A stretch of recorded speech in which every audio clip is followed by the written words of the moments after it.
What's up guys, it's Daveincid. In this video I would like to give you my first impression of Football Manager 23 from a slightly different perspective. The focus will be mainly on the quality for long-term simulations. So as soon as the beta came out, I loaded all the leaks and simulated the game for almost 24 hours. A month ago I posted my wishlist for FM23 on Twitter. In addition to the long-term simulation, I'll also be taking a closer look at some of these topics. Let's go. Less hard-coded stuff.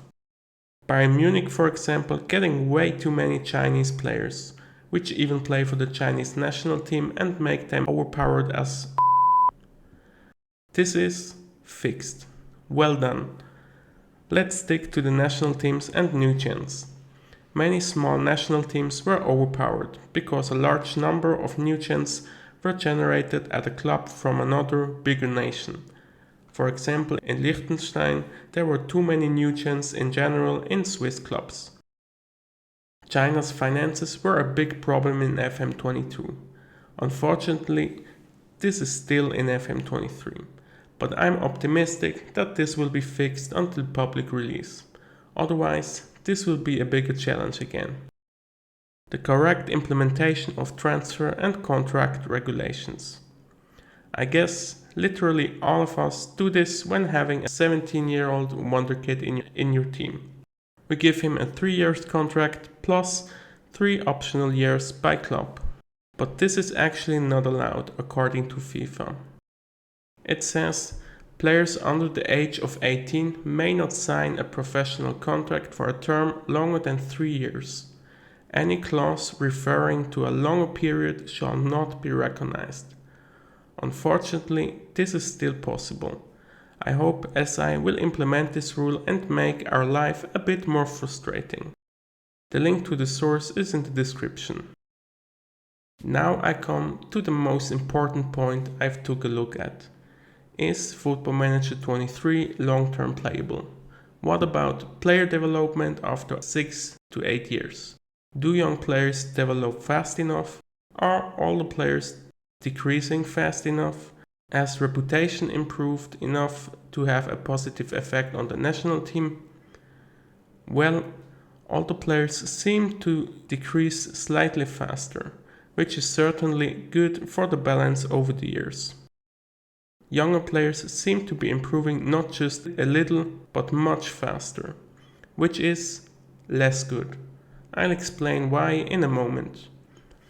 Conclusion: from my point of view, SI has acknowledged the problem with aging clubs and national teams, which is definitely a good thing, but it was probably solved with a crowbar.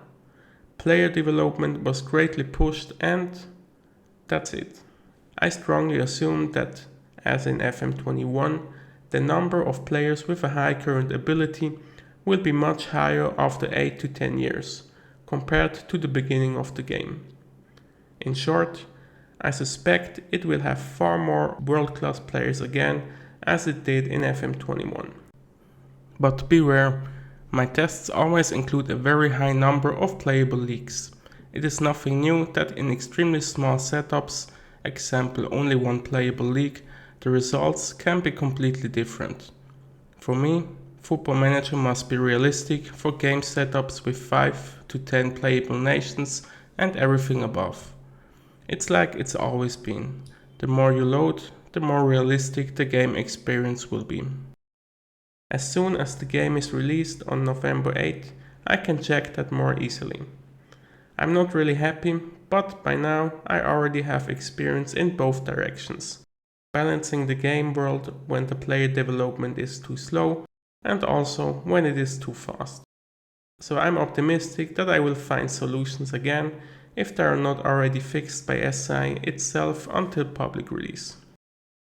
Something else that is also very important is whether the number of players in the database remains stable. Good news, it remains stable whether you load player in playable leagues or only via the extended database without any active league. The first alpha version of my increased Realism Megapack will probably be released a few days after the full release on November 8th.